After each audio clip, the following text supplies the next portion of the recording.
This is the Samsung S21 FE, or Fan Edition. It's brand new for this year, but it probably didn't make a single blip on your radar because the S22 came out recently, crashed the party, and stole all the limelight. The nerve. Well, I'm here to tell you that the FE might just be the better buy than the base S22 model, and also show you how it stands as a possible stopgap to a flagship phone, if you don't want to spend $1,000 or more. Now, there is another phone that shares a similar ethos to the S21 FE, and that is the Google Pixel 6. One of the most talked about, most controversial, and one of the best sub $600 phones on the planet. So in this video, I'm going to be doing something different this time. I'll be comparing these side by side in 10 different categories. I'll talk about the pluses and minuses, and at the end, we'll score them. So if you're shopping at this very moment for the best mid-price, high-spec phone, this be the one to watch. So let's do it after these messages.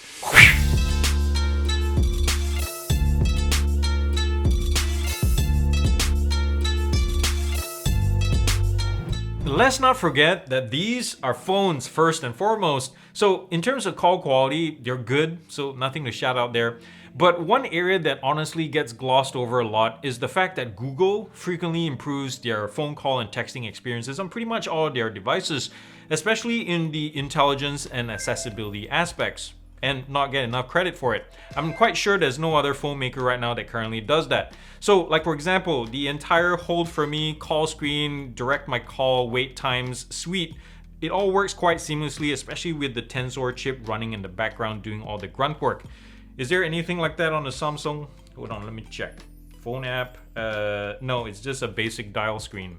The camera packages couldn't be more different between the two. Each has their strengths, of course, like the Samsung nails the selfie photo and video pieces, and also let's not forget moon photography. This thing just rocks, thanks in part to the 30 times digital space zoom that the regular P6 can only dream of having. Google, on the other hand, has the post-processing edge for like low light and nighttime shots, especially with night sight turned on, which at this point Samsung can't seem to touch just yet. Bokeh in regular photo mode is smoother and more consistent in the Pixel shot. Samsung's for some reason looks over sharpened or something, as you can see in this example. I prefer how the FE interprets this scene between like the white of the ice and the shade of the trees at the far end of the river. It's more pleasing and more Instagrammable, even if the P6's version resembles real life better. However, if you're making large prints, Google's photographs retain much more detail and info, especially once you start zooming in.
Alright, we're going to switch between wide angle and default zoom or optical zoom. So this is the regular view, and you can see the field of view on the Google seems to be a little bit wider in default. So let's go to wide on the Samsung, and then on the Google, yeah, the Samsung takes in more. And then the 3x zoom on the Samsung, there you go, that's optical. And then with the Google on 2x zoom. Testing, test 2, 3, this is the selfie camera. One on the left, Samsung on the right, Google.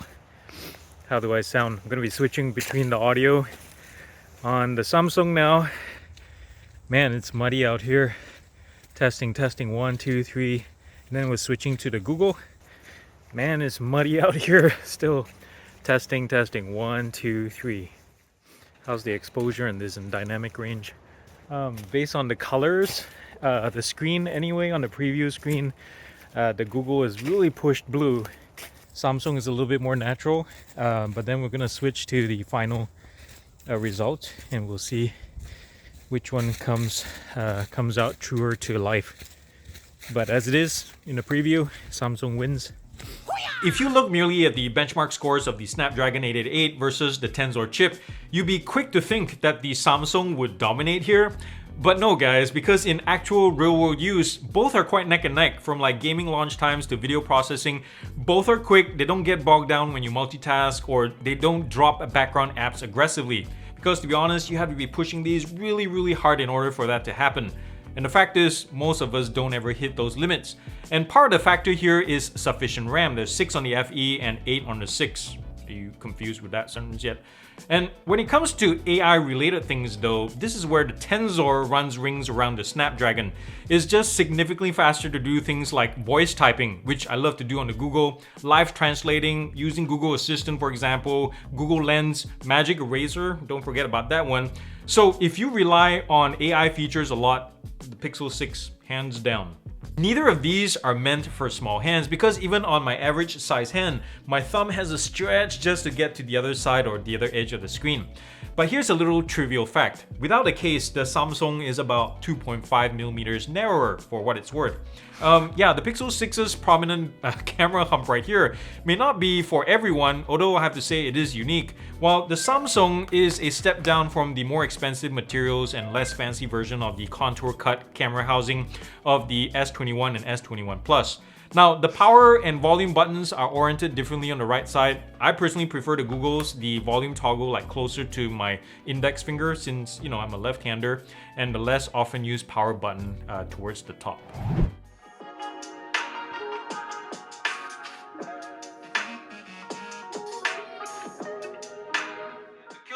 DualSport 5G UW, a hulked up phone made to survive a nuclear blast or a children's birthday party, all without the bulk and ugliness.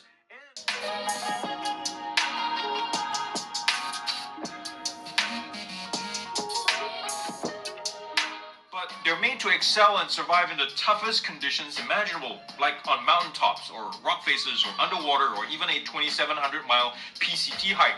Regardless of which phone you end up with, you get a 6.4-inch 1080 by 2400 AMOLED display. But a few things to consider first, guys. The S21 FE has a fixed 120Hz display, whereas the Pixel 6 carries a variable 60-90 refresh rate. If you so choose, you can lock it. And in actual practice, I don't see any added benefit of the 120Hz over the 90. But at least on paper, 120Hz just sounds more impressive, don't it? Max brightness in sunlight, not like today is really gloomy, is good for both, although they're definitely not like flagship level with 1000 nits retina burning kind of power. But if you were to nitpick, get it? Nitpick? The Pixel 6 is a little bit brighter at around 50 to 60 nits more. This is pretty much even Steven, as both of these offer IP68 water dust resistance as well as Gorilla Glass 6. Now, if you like to use your phones naked though, please be aware that the glasstic backing on the Samsung will possibly survive from a drop far better than the all-glass back of the Pixel. For all the fuss circulating around the slow fingerprint sensor on the Pixel, I think the 6 is just as fast as the S21 FE and even say the OnePlus 9.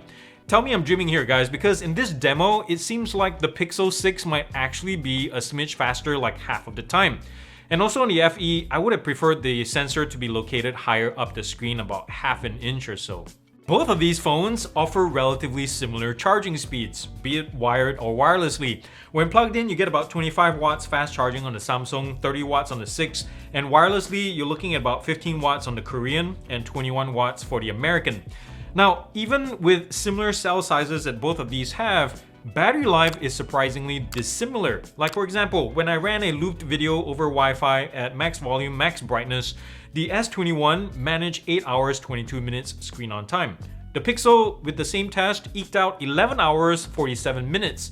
That's huge, guys. And in real world use, the Pixel 6 also wins out. It always seems to end the day with just more charge, way more charge actually, than the Samsung.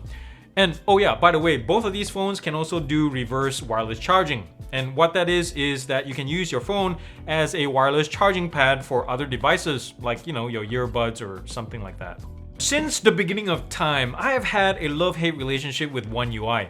It affords a buttload of customization, sure, that I like, but it's slapped with a skin that, oh, how can I say this, only a mother could love.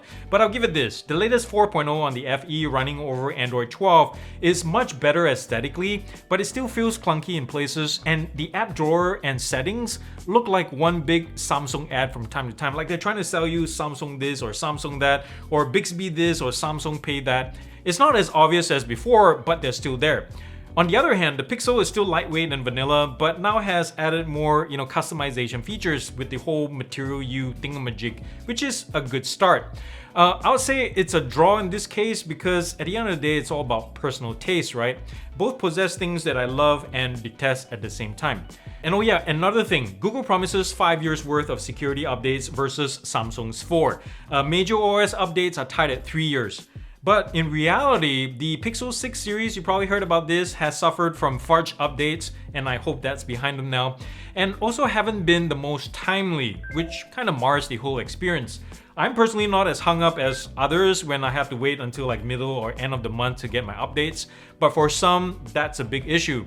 Samsung, on the other hand, who used to suck at updates, have been on a roll lately for pretty much, their whole product line. So that's really refreshing to see. How do you say this in Korean? Chal haseo.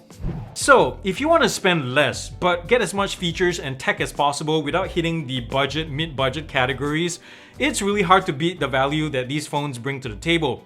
But at the end of the day, it's really up to your priorities. Like the Samsung carries this really awesome 120Hz screen, it's gorgeous, a dedicated zoom lens, a less fragile backplate, face unlock even. The Pixel has AI smarts that's really awesome, an excellent main cam, longer battery life, and also retails for less. You really can't go wrong with either of these guys. And really honestly, it really was a close race between the two. But as I said earlier, it's really down to your priorities and what you need in a phone. So with all that said, I'm giving the Samsung S21 FE a GearUP score of 8.7 out of 10 and the Google Pixel 6 an 8.8 out of 10. Well, thank you so much for watching this video, and this is probably my first phone comparison ever, so please be nice in the comments down below. I know I messed up here and there, but if you enjoyed it and found it useful or helpful in any way, please subscribe and come back next time for more awesome content made by this questionable Asian dude. Also, thank you so much to my patrons who help me get you the latest stuff to review each week, and if you'd like to be part of that, you can visit my Patreon link down below here. Also, thumbs up if you like this video, and remember to do something kind and loving for somebody in this world, because guess what? The world needs it more than ever, and it starts with you. Remember to pray for the Ukrainians. Peace out, and God bless. Whoosh.